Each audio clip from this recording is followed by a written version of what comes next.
LSU could really, with the low attendance, with the fan apathy, with the fears of players, maybe, of course they're injured, but maybe it being, there's a lot of fans out there who are thinking, Ollie Gay, Keyshawn Butte, Derek Stingley Jr., all these names. Are they all if there was something to play for this season, would they be playing? Should they be playing? There's all these kind of rumors out there. I think it's fine what they're doing. There is nothing to play for. They are hurt beyond absolute reason. These guys have been playing with horrible injuries they should not be playing through. Eli Ricks has a torn labrum. His mom told me he can barely even make a tackle. He should not be out there to further jeopardize his future and his absolute NFL pedigree. Same thing with Derek Stingley Jr. If you had $20 million sitting on that table, are you telling me you're going to jeopardize that? No. Hell no. And so, there's been a lot of criticism, a lot of these swirlings of rumors. People want Coach O out right now before this game. There's a lot of pressure on these young Tigers to deliver some type of magic, some type of positivity. And we're going to see a lot of young freshmen. But here's the thing I'm worried about, Mark.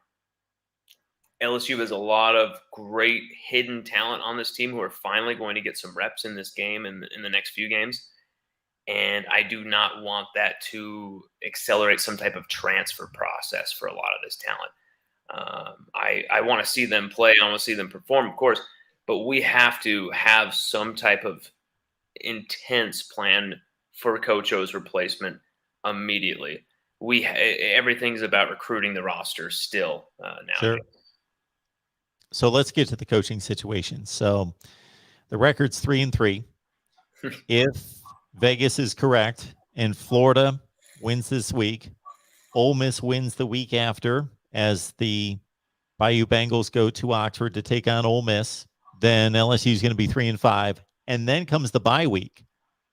A lot of firings during bye weeks because obviously you can make the transition. You can get somebody else in play, not somebody outside the organization, an interim coach from within the coaching staff, and then you can move on from there.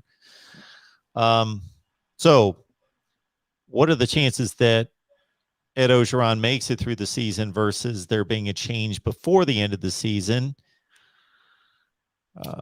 Is there any chance that he survives this? Scott Woodward has a long history of letting coaches finish out their tenure as an athletic director, finish out the season. And, but here's the thing. Scott Woodward is not going to mess around if somebody is just obviously has IDGAF right on their forehead. Just totally just off the wall crazy stuff where I'm going to take you to the fishing hole. And this guy is called in to the radio show and said, my sister's blonde. She's in the audience. Please do not have sex with her. And Coach O is like, we take guys like you to the fishing hole, out to a fishing hole where I'm from. If things like that continue where he's going after Jacques Doucet for asking him a question, one of the most respected and amazing reporters in Baton Rouge history, Jacques has even given us, LSU Odyssey, a ton of support. Me personally, Jacques he's a Leviathan. He's a god in the LSU media, Louisiana media world. And for him to kind of be disrespected like that publicly by Coach O was very unsavory for a lot of people too. And Jacques took it like a good sport, but there's just this continuing stuff of blatant disregard for the PR relations of LSU. So not to cut you off, Lon, because I'd like to hear the story. What was the exchange between the LSU writer and Ogeron? Jacques Doucet, he's a host for WAFB Sports. He basically just asked Coach O, you couldn't really get the full context of the question because Coach O cut him off, but he was basically just asking him, how is it feeling? Kind of trying to humanize Coach O, ask him how it's feeling just with all this stuff going on, all this craziness.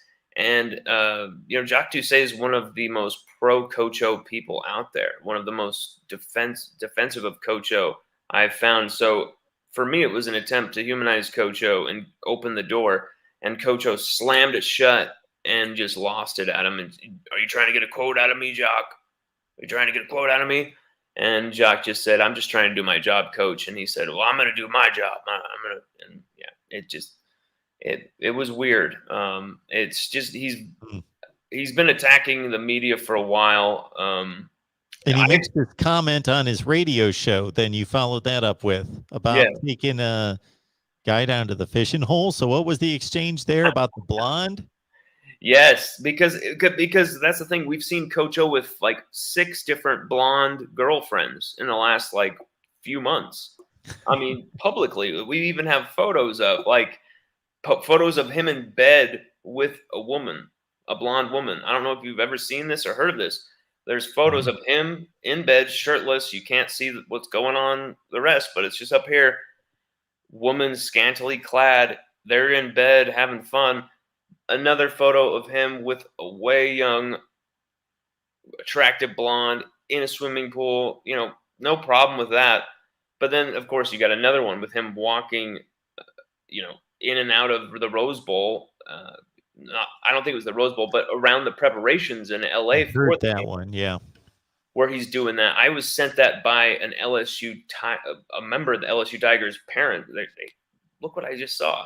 Another parent said that they interacted with another woman who was giving out water to the players at a practice at fall camp.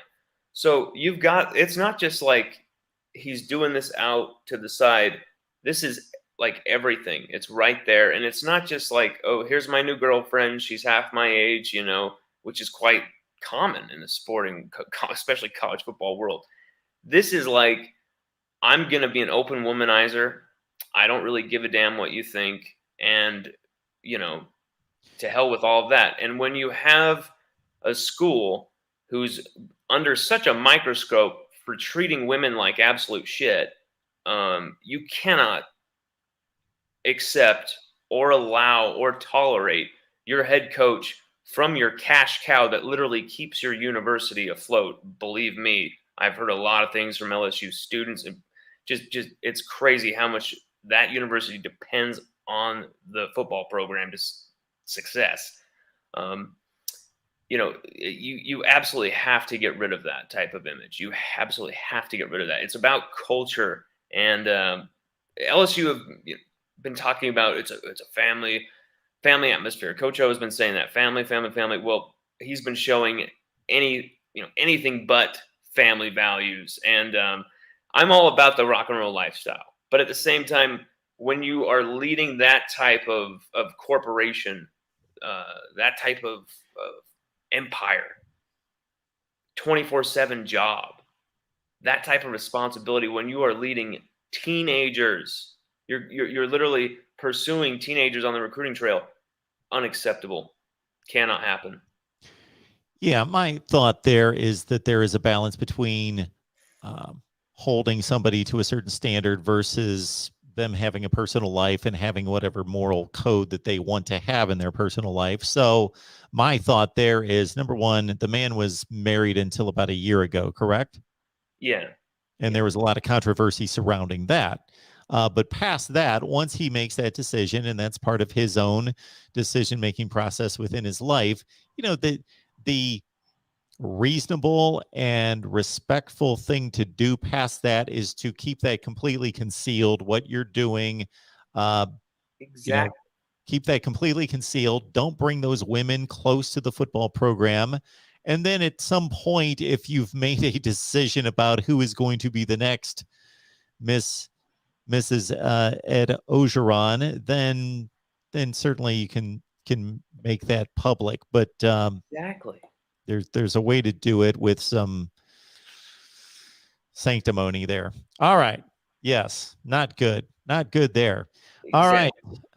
Lon Philip Sullivan does an outstanding job at his site there, LSU Odyssey. So check him out there. He's got post game headed your way following every LSU game as well. All right. So yeah, That's the rundown of the transgressions on and off the field concerning Ed Orgeron. So unless they turn it around on a dime, and that's going to be difficult to do, minus some of their best players, and where this thing's headed, you got to think that it's pretty reasonable to think, and with the difficulty of their schedule. So based on just talent, if they were hidden away somewhere in the ACC or somewhere, maybe they could, piece together a decent season. But when you're running up against, man, I'm going to take it back a few weeks. Mississippi State, Auburn, Kentucky, Florida, Ole Miss, Alabama, Arkansas will take out the Louisiana Monroe game, Texas A&M in a row. That's brutal. So that's going to be tough to survive at anything less than they're 3-3 right now. 5-7 might be a decent finish. Well, they're going to win the Louisiana Monroe, whatever. 5-7, 6-6. He probably doesn't survive. No. So who are your reasonable and hopeful candidates for this job? Who are you looking at? I saw you send a tweet here in the last 24 hours or so, believing that just about anybody's a possibility. I think it's obviously the most attractive job out there, Mark. I mean, of course, USC, palm trees, that type of Mediterranean. There's an argument there. Lifestyle, of course. I mean, living it up with the elitists in California. Well, not just that; it's USC football brand. I know, I'm joking, but it's arguable. But at least with LSU, this, as you mentioned, they're so dependent on football. They're all in. If you go coach at LSU, you got everything at your disposal: facilities, money. Exactly. They're serious. They want to win. It's a top 5 program when you talk about resources and you talk about just commitment. Yep. And, we can be a top 10 program when you're talking about contention, but it's all about finding the right guy. And for me, Lane Kiffin, the name that keeps going on, the reason why is because I could see him coming in and being a huge splash, even if it's just for 3 years. He knows how to recruit Louisiana. I think it'd be a fantastic recruiter. That's really the biggest thing here. Whoever we get has to come in right off that tarmac, just prepared to recruit their ass off before they even have officially taken the job they need to be recruiting, basically. Lane Kiffin's been talked about. James Franklin from Penn State, he's been talked about.